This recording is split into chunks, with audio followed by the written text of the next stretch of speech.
And we are back with Lisa Waterslain in the studio. She comes each week with your garden questions. Just what are your neighbors talking about? And we're here just to share some of those insights. So welcome to the studio, Lisa. Thank you. We could go to a garden question, see what Oh, people okay. are talking locally, because it's always good to come home. Yes. And we didn't lose that many plants. I don't think We we always lost think part of anything. traveling Yeah. is we will lose some plants, but we didn't. No. Didn't. It was they were better when we got They back. were. We picked our first tomato when we got Yeah. back. It's pretty exciting. It is. To It actually is get exciting. tomatoes Yeah. this year. Well, questions. Our first question is from Amy in Prescott. She wants to know what is causing all the holes in her hostas and heucheras. Ooh. She's looked around for snails but didn't see any. Well, Amy, you might have slugs. So snails and slugs are what cause holes in hostas. That's the most classic. I would say, no doubt, come into the garden center, get a bottle of snail bait, snail and slug bait. We've got one that's snail and slug and some other things. So like roly-polies, earwigs. There's several things that can cause that. Two of the most misunderstood types of insects are snail and slugs and grasshoppers. They both put holes in leaves. Grasshoppers are typically in more sunny type of plants like sage, that kind of thing. Your herb gardens, they'll eat holes, but you don't see them. They're down underneath the foliage. Right. Snails and slugs, you don't see them because they're underneath the foliage, and they come out at night because they're bird bait, basically. They don't want to come out when the birds are out. They're coming out when no one's there. And so you typically don't see the damage, but almost guaranteed. Yeah. That's what it is. And you can't let it go. Get on it, because they'll destroy. I mean, they can destroy plants, make them look terrible.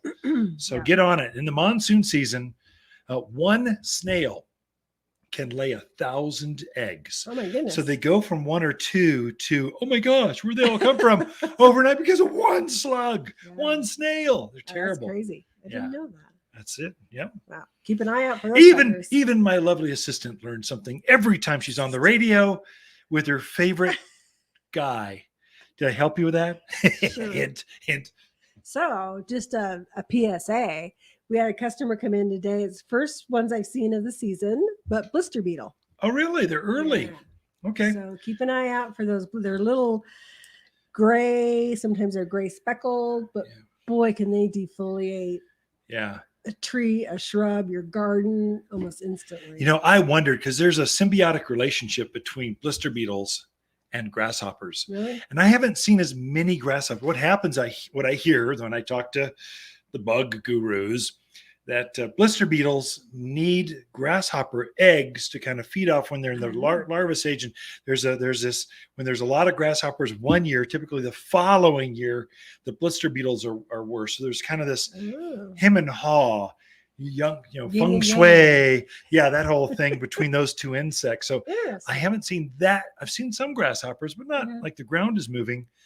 But it's early for blister. I wonder if, and this is a swarm, a cloud, like biblical proportions, like in the Old Testament, clouds darken the sky and they land on your garden and they strip it clean. There's like 1,000 beetles, and and then they leave. So you kind of got to be ready for them. You don't want to wait on that one, because they'll strip it down in 2 hours. They'll strip out instantly. Yep.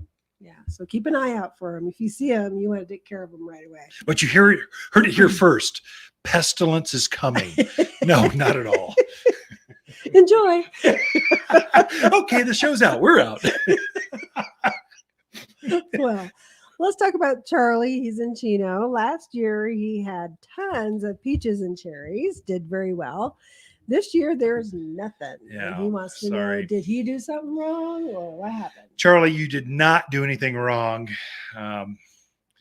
It's just that frost. The fruit trees were budding out, and they were actually in bloom. Some of them had fruited. So some of your plums and apricots, nectarines, they'd actually fruited. And then that frost came kind of in April, whenever that last frost, it was brutal. Remember, we were discussing, should we send a frost warning out to our core customers? Should we let them know? Should we warn people? I said no. And it's like borderline. It's not, we don't want to cry wolf. And you're going, no, it's better to let people know than not to let them. We're going, okay, let it go. And then it was 19 degrees of some ridiculous cold. And that's what took the frost. That the frost or that freeze took your peaches. And so if it was in bloom, it would freeze those flowers off, and then you wouldn't get a set of fruit. If it had miniature fruits on it, it would freeze that fruit, and then it would wither up and drop off. So it's kind of like take a nice plum and put it in the freezer, let it freeze solid, bring it back out. What does it turn into? Mush. And so that's what happened on your tree. It turned all the blossoms and those fruits to mush.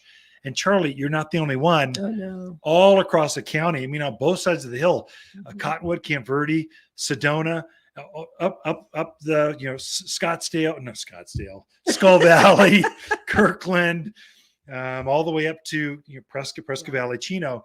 They all got frosted pretty hard. It was brutal, and that's what got it. It should be a beautiful tree. Right. Just enjoy it as a shade tree this year, because you ain't gonna get no fruit. You're not gonna be this year or making peach cobbler this year. So that's it for this segment, folks. We'll be right back. You are tuned into The Mountain Gardener with Ken and Lisa Lain.